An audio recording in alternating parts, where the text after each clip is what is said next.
IBPS RRB Office Assistant Prelims Mock Test number 15 Numerical Ability Explanation.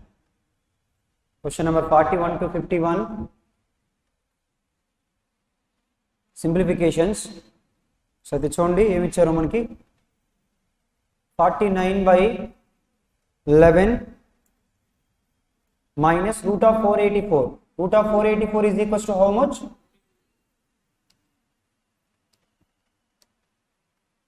49/11 minus root of 484 is equals to 22 into 8/11 into 11.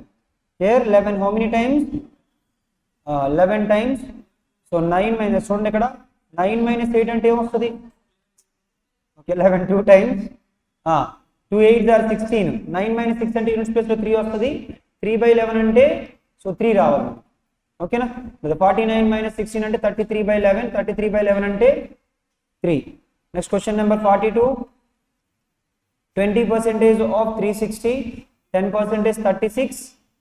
అలాగే 20% value ఎంత 72 divided by 15% of 240, 10% 24, 5% 12, 24 plus 12 is equals to 36 into 12 square, 144 divided by 6 square, 36. 36 how many times? 2 times. 2 how many times? 18 times. 18 how many times? 8 times. So answer ఏమవుతుంది 8, option C. Next question number 43. So 4 plus 5, 9, 9 plus 7, 16, 16 plus 4, 20, 0, 2 carry, 5, 5 plus 2, 7, 7 plus 2, 9, 9 minus 1, sorry 9 plus 1, 10, 1 carry, తర్వాత 1 plus 6, 7, 7 plus 12, 19, 19 plus 7, 26, 26 plus 4. So answer ఏమవుతుంది 30, option E. Question number 44. Root of 2601 అంటే ఎంత 51 minus root of 1764 అంటే 42. 51 minus 42 అంటే 9 ఏమని రాయొచ్చు, answer ఏమవుతుంది 3 అవుతుంది. Next question number 45. So x value కావాలి 4 minus 8 minus 4 minus 4 plus 9 5. So ఆ తర్వాత అన్నిటికీ ఎల్సిఎం 24 తీద్దామా, 24 ఎల్సిఎం తీద్దాం. సో 24 ఎల్సిఎం తీస్తే ఇక్కడ 3 తర్వాత 8 3s are 24 అంటే 8 2s are 6 4s are 24 అంటే 4 5s are minus 7. ఫైనల్ గా వాల్యూ ఏమైందో చూడండి, ఈ వాల్యూ మొత్తం 0 అయిపోయింది. కాబట్టి మీ ఆన్సర్ ఏమని చెప్పొచ్చు 5 plus 0 అంటే 5 అని చెప్పొచ్చు. Next question number 46. 25% of 400, 25 into 400 plus 3 into 10 square. 3 into 10 square అంటే total how much? 400 can be written as 20 square. Therefore x is equals to 20, option C.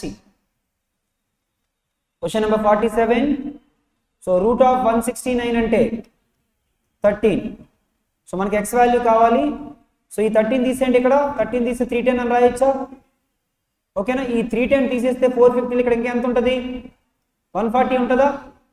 x is equals to 140 లో నుంచి 39 తీస్తే 1 ఉంది ఎక్కడైనా, కాబట్టి ఆన్సర్ ఏమవుతుంది none of this. Question number 48. x percentage of, లేదంటే ఒక పని చేయండి, అటు మల్టిప్లికేషన్ ఇటు మల్టిప్లికేషన్ కాబట్టి పర్సెంటేజ్ క్యాన్సిల్ చేసేయండి. 40 తో 48 జార్ ఎంత, 8 తో 8 how many times, x is equals to 5 5s are 25, option D. Next question number 49. x is equals to 15 cube. ఒక పని చేద్దామా, ఒక 15 క్యాన్సిల్ చేద్దామా, 15 క్యాన్సిల్, 15 స్క్వేర్, 15 తో 15 12s are. ఓకేనా? తర్వాత x is equals to 15 square minus 120 divided by 6. అంతేనా? సరిపోయిందా? ఇప్పుడు ఏమైంది 105 divided by 105 divided by 6 అంటే 3 తో 3 2s are 335s are 35/2 అంటే ఆన్సర్ ఏమవుతుంది 17.5. ఓకేనా? Next question number 50. 15 square 15 minus 13, 2 into 15 plus 13 28 is equals to 28 into x. x value ఎంత 2. Next question number 51. 5 + 4 9, 9 + 9 18, 18 + 2 20. ఆన్సర్ 20 కన్నా ఎక్కువ ఉండాలి. 1/4 1/4 ఎంత? హాఫ్. 1/6 1/3 ఎంత? హాఫ్. రెండు హాఫ్లు కలిపితే ఒక ఫుల్లా 21. ఓకేనా? 20 + 1 21. Next question number 52. So data ఇచ్చారు. What is the area of the rectangle whose length and breadth are in ratio 15:8? Perimeter 230 centimetres. So అయితే మీరు ఏం క్యాలిక్యులేట్ చేయాలి? ఏరియా ఆఫ్ ది రెక్టాంగిల్ అంటే 15 × 8. 15 × 8 అంటే 3 మల్టిపుల్ అయి ఉండాలి. ఎందుకని 15 అనేది 3 మల్టిపుల్ కాబట్టి ఆన్సర్ 3 మల్టిపుల్ అయి ఉండాలి. First option 3 multiple, second option, third option, fourth option, fifth option కాదు. కాబట్టి మీ ఆన్సర్ ఏం తీసుకోవచ్చు? 3000 సెంటీమీటర్ స్క్వేర్ అని తీసుకోవచ్చు. ఓకేనా? సో ప్రొసీజర్ కూడా ఒకసారి చూడండి. L బ్రెడ్త్ ఇచ్చారు మనకి. L బ్రెడ్త్ వాల్యూ ఎంత అంటే 15:8. తర్వాత పెరిమీటర్ అంటే 2 of L + B. 2 of L + B value ఎంత? 230. దాని నుంచి L + B వాల్యూ ఎంత చెప్పండి? 15x + 8x. 15x + 8x is equals to how much? 23x is equals to 230 divided by 2. 23 cancel. 10/2 అంటే x వాల్యూ 5. L × B కావాలి అని అంటే 15x × 8x. 15 5 75, 8 5 40, 4 75 అంటే 75 కి డబుల్ 150, 150 కి డబుల్ ఎంత? లాస్ట్ ఒక 0, 3000 సెంటీమీటర్స్. ఓకేనా? Next question number 53. Question number 53 లో P starts doing a work and after working for 12 days he completed 3/8 of the total work. అంటే దీనికి అర్థం ఏంటంటే అవుట్ ఆఫ్ 8 parts లో 3 parts వర్క్ ని P ఎన్ని రోజుల్లో కంప్లీట్ చేయగలదు? 12 days. అయితే 1 part వర్క్ ని ఎన్ని రోజుల్లో చేస్తుంది? 1 part వర్క్ ని 4 days. 8 parts వర్క్ ని 32 days. If the remaining work is completed by P with the help of Q in 12 days, find the ratio between the efficiency of P and Q. అయితే first efficiency of time calculate చేద్దాం. ఎలా అంటే P 3 parts work చేయడానికి 12 days పడుతుంది. 1 part work చేయడానికి ఎన్ని రోజులు పడుతుంది? 8 parts వర్క్ చేయడానికి 8 4 32. సో ఇది P టైము. మరి Qకి ఎంత టైం పడుతుంది అంటే remaining work is completed by P with the help of Q in 12 days. అంటే P + Q కోసం మాట్లాడుతున్నారు. ఓకేనా? ఇది P time, P + Q remaining work. Out of 8 parts లో 3 parts వర్క్ అయిపోతే ఇంకా రిమైనింగ్ వర్క్ ఎంత? 5 parts వర్క్ కంప్లీట్ చేయడానికి ఎన్ని డేస్ పడుతుంది? మరి 8 parts వర్క్ చేయడానికి 12 డివైడెడ్ బై 5 × 8. అంతేనా? 5 parts వర్క్ చేయడానికి 12 days పడుతుంది. డివైడెడ్ బై 5 చేస్తే 1 part, ఇంటూ 8 చేస్తే టోటల్ వర్క్. ఇప్పుడు వరకు నేను రాసింది ఏంటి? Time ratio. ఇంకేం కావాలి మనకి? ఇప్పుడు క్వశ్చన్ అడిగింది ఏంటి? Efficiency ratio. 8 తో 8 how many times? 4 times. 4 how many times? 3 times. Final గా రేషియో ఏమవుతుంది? ఆ 5:3 అనేది చూడండి, ఇది టైం రేషియో. కానీ మనకి ఎఫిషియన్సీ రేషియో కావాలి అని అంటే 3:5. అసలు క్వశ్చన్ లో ఏం అడిగారంటే find the ratio between the efficiency of P and Q. P efficiency ఎంత? P + Q ఎఫిషియన్సీ ఎంత? P + Q efficiency 5. అందులో Q ఎఫిషియన్సీ ఎంత అవుతుంది? Q ఎఫిషియన్సీ ఎంత అవుతుందండి? P + Q ది కలిపి 5, అందులో P ది 3 అయితే Q ది ఎంత అవుతుంది అంటే 2 అవుతుంది. ఫైనల్ గా ఆన్సర్ ఏమవుతుంది? 3:2. Next question number 54. If a man rides from his home to home at a speed of 24 km/h, then he will reach his office late by 25 minutes.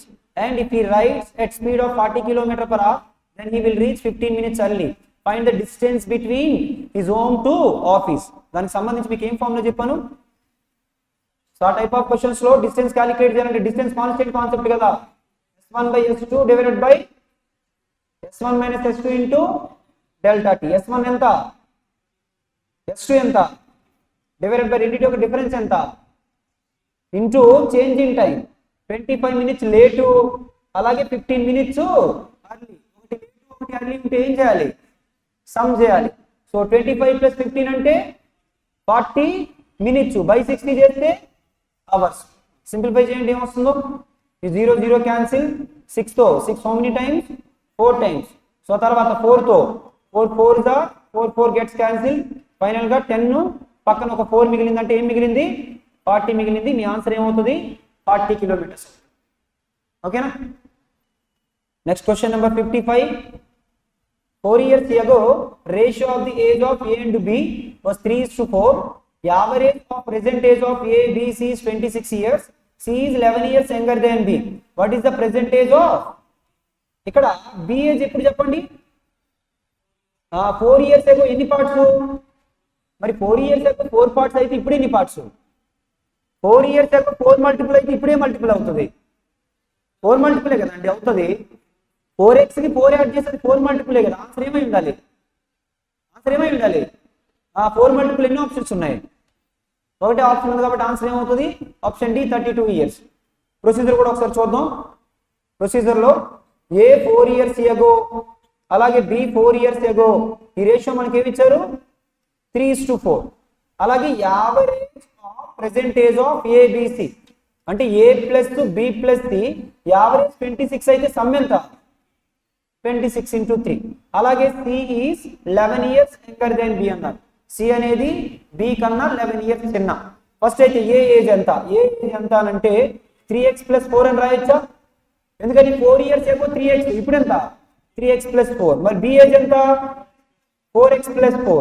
C age ఎంత అంటే B age కన్నా 11 years చిన్న అంటే 4x + 4 కన్నా -11. 26 × 3 అంటే ఎంత 78. దీని నుంచి what is the percentage of B అని అంటే 4x క్యాలిక్యులేట్ చేయండి. First 3x + 4x + 4x 11x is equals to 4 + 4 + 4 4 3s are 12 -11 అంటే 1 అటువైపు 1 తీసుకెళ్తే 70 11 how many times x value 7 అయితే 4x వాల్యూ ఎంత 4 7s are 28. ఈ 4x వాల్యూ అనేది b age 4 years ago. Question లో అడిగింది ఏంటి b is present age. b is present age అంటే 28 + 4 28 + 4 అంటే ఎంత 32 ఆప్షన్ డి. సో అదంతా చేయకుండానే ఎగ్జామ్ రాసేటప్పుడు 4 మల్టిపుల్ ఒకటే ఆప్షన్ ఉంది కాబట్టి డైరెక్ట్ గా ఆప్షన్ తీసుకో. Next question number 56. 2 varieties of rice of different price were mixed in the ratio of 2:3. The price of the first variety of rice is ₹14 per kg, while the price of the second variety is 22 per kg.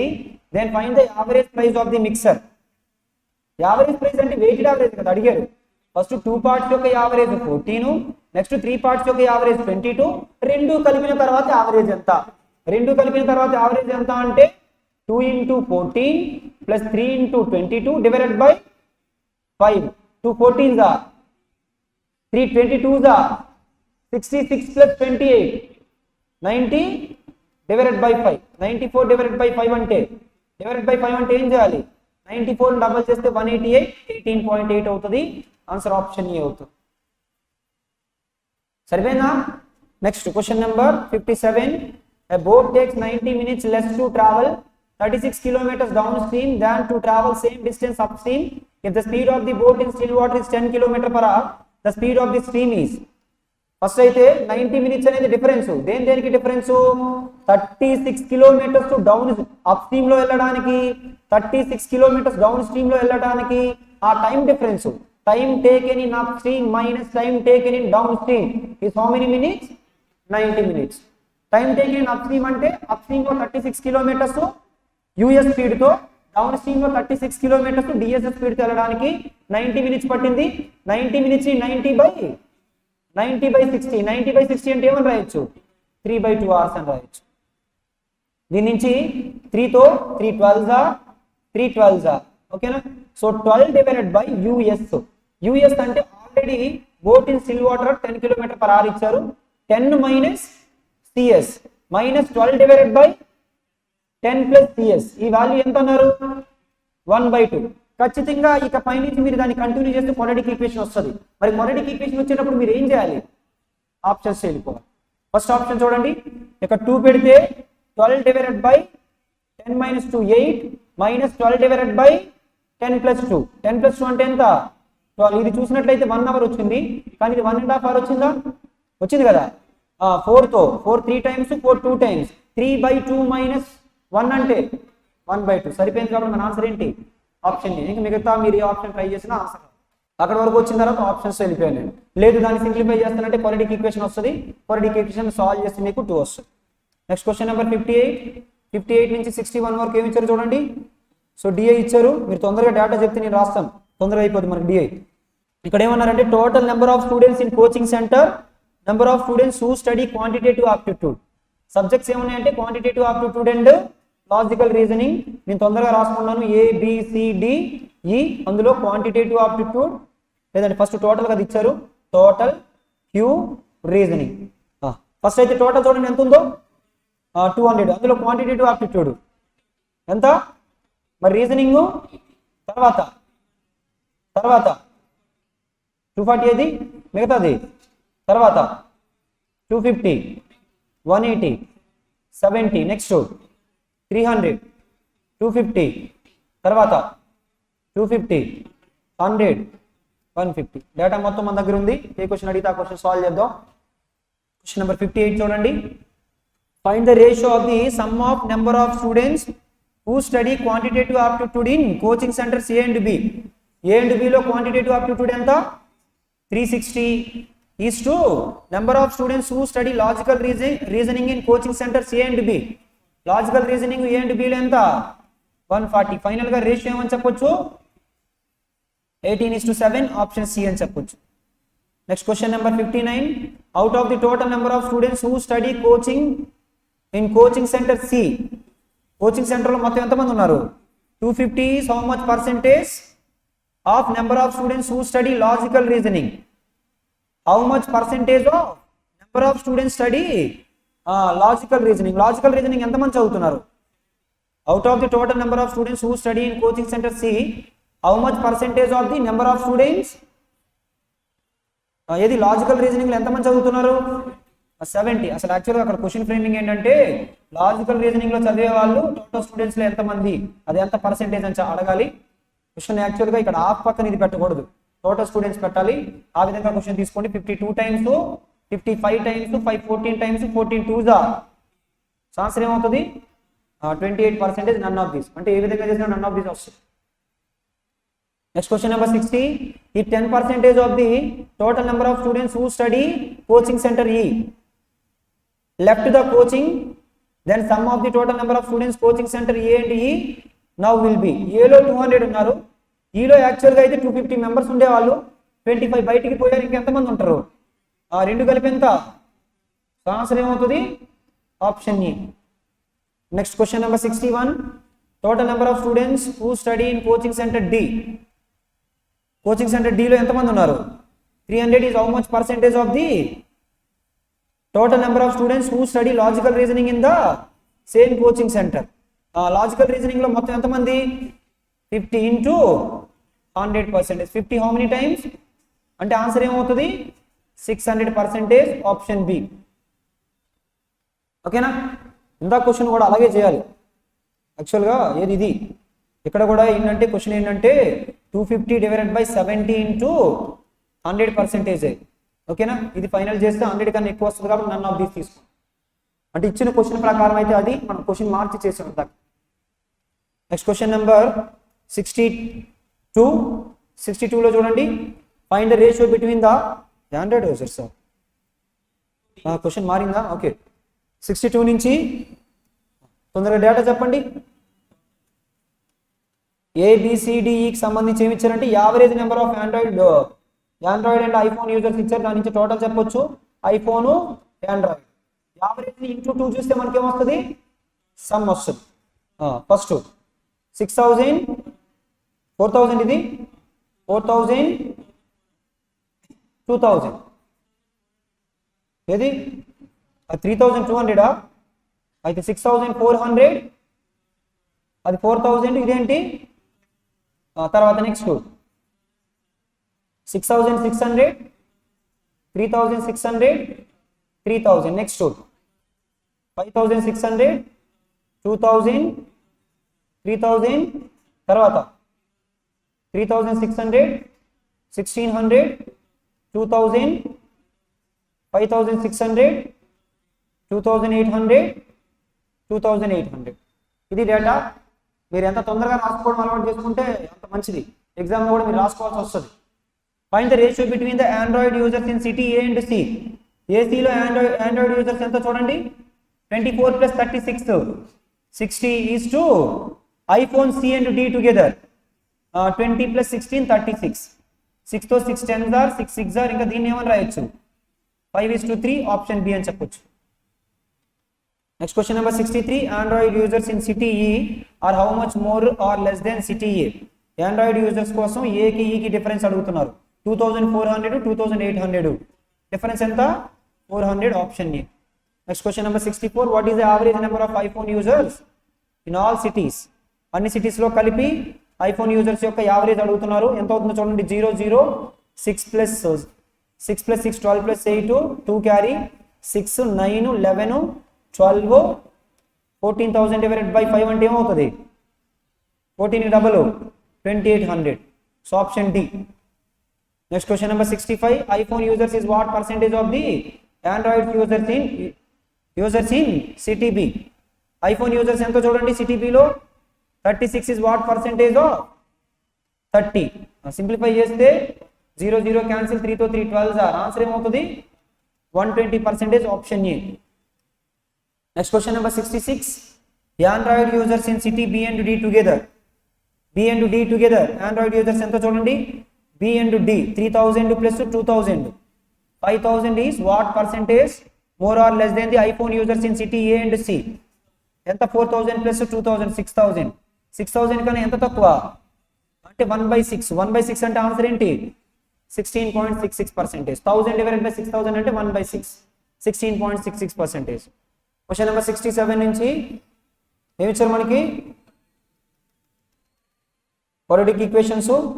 So అయితే first question ఏంటంటే మనకి అదే question, quadratic equation కాదు, linear equation. Solve చేస్తున్నాం. 13y 13y cancel, 22x = 290 - 48. 290 - 48 అంటే ఎంత, 290లోని 50 తీసేయండి, 240. 2 కలపండి, 242. 22తో 22 2s are 22 1s are. X value ఎంత, 21. ఎక్స్ వాల్యూ 21 అయితే y వాల్యూ 11 × 21 - 13y, లేదంటే 48 ఇటు ఉంచండి. 48 = 13y అని రాయండి. సో 11 × అంటే 2, 31 - 48 డివైడెడ్ బై 13 ఎంత చూడండి, 231లో నుంచి 48 తీసేయండి. 11 - 8 3, తర్వాత 22 - 4 అంటే 183 డివైడెడ్ బై 13. సరిపోవట్లేదా, ఇక్కడ ఎక్స్ వాల్యూ 11, అది mistake. X value 11, X value ఎప్పుడైతే 11 అయిందో ఇక్కడ 11 అవుతుంది.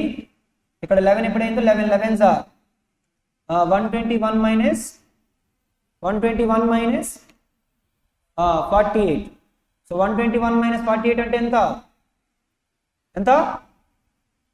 93. 11 - 8 3, తర్వాత 11 - 4 అంటే ఎంత వస్తుందండి, 73 బై 13 అనా. 73 బై 13 అంటే ఇది చూస్తే 13 5 పాయింట్ సంథింగ్, ఇది చూస్తే 11. కాబట్టి ఆన్సర్ ఏమని చెప్పొచ్చు, X less then greater than, X greater than. ఇక్కడ మిస్టేక్ వచ్చిందా, +48. +48 అయితే ఏమవుతుంది, 169 అంటే అయితే మిస్టేక్ రాసాం, మిస్టేక్ వచ్చింది. So x value 11, y value 13 అయితే ఆన్సర్ ఏమవుతుంది, x less than y, option C. ఓకేనా. నెక్స్ట్ 68. కాన్స్టెంట్ పక్కన మైనస్ ఉంది కాబట్టి ఆన్సర్ ఏంటి, relation cannot be established. So ఇక్కడ కూడా లీనియర్ ఈక్వేషన్ ఉంది. సో అయితే సాల్వ్ చేద్దామా, డిఫరెన్స్ చేద్దామా. ఈ రెండింటి దీంట్లో నుంచి తీయండి. 2x + 2y = 4. 4 అయితే x + y = 2. దాని నుంచి ఏమైనా చెప్పగలమా, సాల్వ్ చేయడానికి యూజ్ చేద్దామండి. 4x + 3y = 4, తర్వాత 3x + 3y = 6. Minus 3/3y cancel, x = 4 - 6 అంటే -2. y వాల్యూ ఎంత అంటే 2 + 2 y వాల్యూ ఎంత అవుతుంది 4 అవుతుంది కాబట్టి x less than y option C రెండు ఈక్వేషన్ సాల్వ్ చేశాను అంతే నెక్స్ట్ 70 లో 6 6 ఆర్ 36 6 + 6 అంటే 12 ప్లస్ 6 6 అవుతుంది అక్కడ కూడా ప్లస్ ఏ 9 7 ఆర్ 63 కరెక్ట్ అబ్జర్వ్ చేస్తే x less than y option C next question number 71 it's a free question ఎందుకని ప్లస్ మైనస్ మైనస్ కాబట్టి plus is always greater than minus x greater than y option B okay పైన y ఇచ్చారు observe చేయండి కరెక్టే so y greater than x అంటే answer ఏమవుతుంది option E అవుతుంది next question number 72 నుంచి number series questions common difference 3 4 next ఇది 5 6 ఇది 7 సరిపోయింది 27 - 6 అంటే 27 - 6 అంటే ఎంత 21 నెక్స్ట్ క్వశ్చన్ నెంబర్ 73 లో ఆల్టర్నేట్ డిఫరెన్స్ ఏనా ఈ డిఫరెన్స్ ఎంత 24 ఈ డిఫరెన్స్ ఎంత అంటే కామన్ డిఫరెన్స్ ఇక్కడ ఈ డిఫరెన్స్ తీసుకుంటే 4 నెక్స్ట్ కూడా ఎంత రావాలి అంటే ఇది 12 35 - 12 అంటే 23 option A next question number 74 ఈ డిఫరెన్స్ ఎంత పెరిగి తగ్గుతున్నట్టుంది కదా ఇలా చూడండి ఎంత -2 ఇక్కడ ఏముంది +2 అంటే ఇక్కడ ఆన్సర్ ఏం రావాలి 30 రావాలి option C alternate difference next question number 75 into 1.5 into 2 into 2.5 into 3 into 3.5 27 into 3.5 అంటే ఏమొస్తుంది ఖచ్చితంగా ఎండింగ్ విత్ 5 ఉండాలి కదా ఆప్షన్ ఎండింగ్ విత్ 5 ఒకటే ఉంది ఆప్షన్ ఈ నెక్స్ట్ క్వశ్చన్ నెంబర్ 76 3 ఇంటూ 1 + 1 సరిపోయిందా 4 into 2 + 2 10 into 3 + 3 33 into 4 + 4 4 3s are 12 + 2 అంటే యూనిట్స్ ప్లేస్ లో 6 రావాలి 136 నెక్స్ట్ క్వశ్చన్ నెంబర్ 77 లో సింగిల్ క్వశ్చన్స్ ఇచ్చారు మొత్తం 30 లీటర్స్ ఉంది మిల్క్ ప్లస్ వాటర్ ఎంత milk plus water 30 litres milk minus water ఎంత 10 లీటర్స్ ఎందుకని which contains 10 litres more milk than water దాని నుంచి చెప్పండి మిల్క్ ఎంత ఉంటుందో 30 + 10/2 మరి వాటర్ ఎంత ఉంటుంది 30 - 10/2 10 ఇప్పుడు ఏం చేశారంటే 52 లీటర్స్ మిల్క్ యాడ్ చేశారు 98 లీటర్స్ వాటర్ యాడ్ చేశారు వాటర్ యాడ్ చేసిన తర్వాత రేషియో అడిగారు ఇదెంత అదెంత 36 2 times 36 రేషియో ఎంత 2:3 ఆప్షన్ బి జస్ట్ ఆ వాల్యూస్ క్యాలిక్యులేట్ చేసి యాడ్ చేసాం అంతే ఏమీ లేదు అందులో 78 లో find the interest earned when ₹25,000 is invested at compound interest 10% per annum 2 years ఎంత పర్సెంటేజ్ వస్తుంది 21% of what 25,000 percentage 2 zeros cancel ఓకేనా ఖచ్చితంగా ఆన్సర్ ఏమై ఉండాలి 21 మల్టిప్లై ఉండాలి ఎంత అవుతుంది చెప్పండి 21 × 25 అంటే 5250 option C rate of interest 10% అయితే కాంపౌండ్ ఇంట్రెస్ట్ 2 years కి ఎంత 21 సింపుల్ ఇంట్రెస్ట్ అయితే 20 3 years అయితే 33.1 4 years అయితే 46.41 అలా next question number 79 monthly income of man is 1000 out of which a man spends 50%. అక్కడ క్వశ్చన్ లో లాస్ట్ లో ఏం అడిగారు find the percentage decrease in the monthly saving income expenditure saving percentage అడిగారు కాబట్టి 1000 నాకు అవసరం లేదు ఇన్కమ్ 100 అనుకుంటే అతను 50% స్పెండ్ చేస్తున్నాడు అంటే 50 సేవ్ చేస్తున్నాడు if his monthly expenditure is increases by 20% expenditure 20% పెరిగింది అన్నారు ఎక్స్పెండిచర్ అంటే 50 లో 20% పెరిగింది అంటే ఎంత 50 లో 20% పెరిగింది అంటే ఎంత 10 పెరిగింది మొత్తం 60 పెరిగింది 10 ఇన్కమ్ రిమైన్స్ సేమ్ ఇన్కమ్ ఎంత ఇన్కమ్ లో చేంజ్ ఏమీ లేదు మరి ఆ 10 ఎక్కడి నుంచి పోయినట్టు సేవింగ్స్ లో పోయినట్టే కదా 10 is what percentage of 50 10 is what percentage of 50 అంటే ఆన్సర్ ఏమవుతుంది 20% ఎందుకంటే ఇన్కమ్ ఎక్స్పెండిచర్ ఒకటే కాబట్టి ఇన్కమ్ లో 10% పెరిగి అది ఎక్స్పెండిచర్ లో 10% పెరిగితే అది ఎక్కడ తగ్గిపోద్ది సేవింగ్ లో తగ్గిపోద్ది మీరు ఇలా చేయనక్కర్లేదు ఇది 60 ఇది 100 ఇది 40 డిఫరెన్స్ 10 అలా చేయడం వల్ల వాల్యూస్ ఎక్కువ అవుతాయి క్యాలిక్యులేషన్ ఎక్కువ అవుతాయి జస్ట్ ఆ చేంజ్ వాల్యూస్ ఎంత ఉన్నాయో అవి తీసుకుంటే చాలు నెక్స్ట్ క్వశ్చన్ నెంబర్ 40 40 కదా 80. A shopkeeper sold a trimmer at a profit of 20%, అంటే 120% అమ్ముతున్నాడు. ఒకవేళ 90 పెంచినట్లయితే he would have made a profit of, అంటే ఎంత పర్సెంటేజ్ పెరుగుతుంది, ఎంత ఇచ్చారు క్వశ్చన్లో అడిగింది ఏంటి, కాస్ట్ ప్రైస్ వాల్యూ ఏమవుతుంది 900, ఆప్షన్ సి.